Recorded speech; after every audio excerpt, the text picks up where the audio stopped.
एक समय की बात है, एक घना जंगल था जिसका नाम था ड्रीम फॉरेस्ट। इस जंगल में हरे भरे पेड़ों, रंग बिरंगे फूलों और तरह तरह के जानवर रहते थे। इस जंगल में हिरण, हाथी, बंदर, शेर, चिड़िया और बहुत सारे जानवर मिलजुल कर रहते थे। सभी जानवर अच्छे दोस्त थे और वे साथ मिलकर जंगल में खुशी खुशी रहते थे। लेकिन इस जंगल के एक हिस्से में एक बहुत ही रहस्यमयी तालाब था। कहते थे कि यह तालाब जादुई है। तालाब के किनारे जाने की हिम्मत किसी भी जानवर की नहीं होती थी, क्योंकि जो भी उस तालाब के पास गया वह कभी वापस नहीं आता था। तालाब के बारे में ये भी कहा जाता था कि वह सचमुच जादुई है और उसके अंदर बहुत सारे रहस्य छिपे हुए हैं। छोटा हाथी भोलू इस जंगल में एक नटखट और प्यारा सा हाथी का बच्चा रहता था जिसका नाम था भोलू। भोलू जंगल के सबसे छोटे हाथियों में से एक था और उसे हर समय कुछ नया करने का शौक था। उसकी जिज्ञासा उसे हर रोज नई जगहों पर ले जाती थी। भोलू ने तालाब की रहस्यमयी कहानियों को कई बार सुना था और उसे हमेशा यह जानने की इच्छा होती थी कि आखिर उस तालाब में ऐसा क्या है जो लोग वहां जाने से डरते हैं। भोलू ने एक दिन अपने दोस्तों से कहा, मैं उस तालाब के पास जाना चाहता हूँ, मुझे देखना है कि वहाँ आखिर क्या है।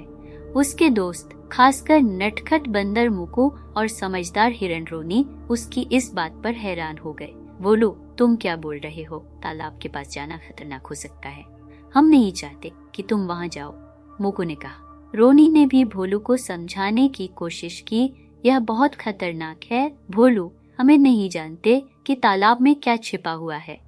हो सकता है कि सचमुच वह तालाब जादुई हो। लेकिन भोलू अपनी जिज्ञासा को शांत नहीं कर सका। उसने तय कर लिया कि वह तालाब के पास जाएगा और वहाँ के रहस्य को सुलझाएगा। अगले दिन सुबह गोलू ने अपने दोस्तों से कहा, मैंने फैसला कर लिया है, मैं आज तालाब की ओर जाऊंगा। अगर तुम लोग मेरे साथ चलना चाहो तो मेरे साथ आ सकते हो। मुकु और रोनी एक दूसरे की तरफ देखते रहे। वे जानते थे कि भोलू की जिज्ञासा को रोक पाना मुश्किल है, इसलिए वे भी उसके साथ जाने को तैयार हो गए। तीनों दोस्त जंगल के उस रहस्यमय तालाब की ओर चल पड़े। रास्ते में पेड़ पौधे और जीव जंतु सब कुछ बहुत ही सुंदर दिख रहे थे। सूरज की किरणें पेड़ों के पत्तों से छनकर धरती पर गिर रही थीं और चारों ओर चिड़ियों की चहचहाहट सुनाई दे रही थी। भोलू, मुकु और रोनी धीरे धीरे तालाब की ओर बढ़ रहे थे। जैसे जैसे वे तालाब के करीब पहुंच रहे थे, वैसे वैसे जंगल का माहौल भी बदलने लगा। हवा ठंडी होने लगी और चारों ओर अजीब सा सन्नाटा छा गया। आखिरकार वे तालाब के पास पहुंच गए। तालाब का पानी एकदम शांत था, मानो उसमें कोई हलचल नहीं हो। तालाब के चारों ओर घने पेड़ थे और तालाब का पानी चमक रहा था। यह जगह सचमुच रहस्यमयी लग रही थी। भोलू तालाब के किनारे जाकर बैठ गया और ध्यान से पानी को देखने लगा। अचानक तालाब के पानी में हलचल होने लगी। पानी में लहरें उठने लगीं और कुछ ही देर में पानी के बीच से एक सुनहरी चमकती हुई मछली निकली। वह मछली बिल्कुल अलग दिख रही थी। उसकी आंखें चमक रही थीं और उसका पूरा शरीर किसी जादुई रोशनी से घिरा हुआ था। मछली ने भोलू की तरफ देखा और बोली, तुम यहाँ क्यों आए हो? छोटे हाथी, क्या तुम्हें पता है कि यह तालाब जादुई है? भोलू ने थोड़ी घबराहट के साथ कहा, मैं इस तालाब का रहस्य जानना चाहता हूँ। मैंने सुना है कि यह तालाब जादुई है, लेकिन इसमें ऐसा क्या है जो लोग यहाँ आने से डरते हैं? मछली ने मुस्कुराते हुए कहा, यह तालाब जादुई जरूर है, लेकिन यह बुरा नहीं है। जो भी इस तालाब में सच्चे दिल से कुछ मांगता है, उसकी इच्छा पूरी हो जाती है। लेकिन एक शर्त है, तुम्हारी इच्छा पूरी होने से पहले तुम्हें एक चुनौती का सामना करना होगा।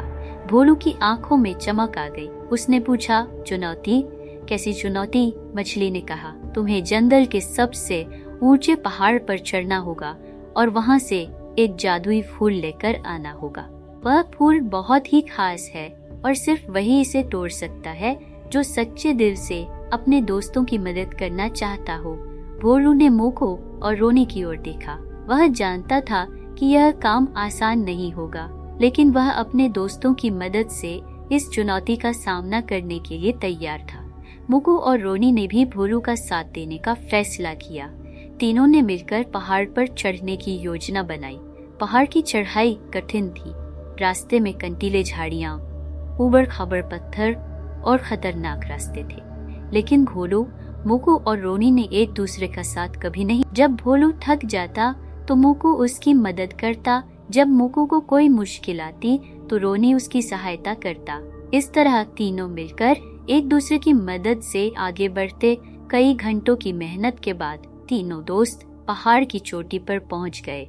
वहां एक छोटी सी घाटी थी जहां वह जादुई फूल खिल रहा था। वह फूल नीले और सफेद रंग का था और उसकी खुशबू चारों ओर फैली हुई थी। भोलू ने धीरे से फूल को तोड़ा और उसे मछली के पास ले जाने के लिए तैयार हो गया। जब वे तालाब के पास लौटे तो मछली ने उन्हें देखा और मुस्कुराते हुए कहा, तुमने चुनौती पूरी कर ली। यह जादुई फूल तुम्हारी दोस्ती की शक्ति का प्रतीक है। तुमने मिलकर एक दूसरे की मदद की और इसलिए तुम्हारी इच्छा पूरी होगी। भोलू ने अपनी इच्छा बताई, मैं चाहता हूँ कि हमारे जंगल में हमेशा शांति और खुशी बनी रहे। कोई भी जानवर यहाँ से भागे नहीं और सब मिलजुल कर रहें। मछली ने कहा, तुम्हारी यह इच्छा पूरी हो जाएगी। अब यह तालाब तुम्हारे और तुम्हारे दोस्तों का है। इसे सुरक्षित रखना और इसकी जादुई शक्तियों का सही इस्तेमाल करना। भोलू, मुकु और रोनी ने तालाब की जादुई शक्ति से अपने जंगल को और भी सुंदर और खुशहाल बना दिया। अब जंगल में हर कोई खुशी खुशी रहता था और तालाब की रहस्यमयी कहानियां भी धीरे धीरे बदल गईं। अब यह तालाब डर का नहीं बल्कि शांति का प्रतीक बन गया था। गोलू और उसके दोस्तों ने यह सिखाया कि सच्ची दोस्ती और आपसी सहयोग से किसी भी चुनौती को पार किया जा सकता है। अब भोलू, मुकु और रोनी के नाम को पूरे जंगल में गर्व से लिया जाता था और उनकी कहानी हर बच्चे को सुनाई जाती थी ताकि वे भी यह सीख सकें कि सच्ची दोस्ती और हिम्मत से हर कठिनाई को जीता जा सकता है। यह कहानी जंगल दोस्ती और साहस की अद्भुत मिसाल है जो बच्चों को सिखाती है कि जीवन में चुनौतियों का सामना करने के लिए सच्ची दोस्ती और हिम्मत की जरूरत होती है।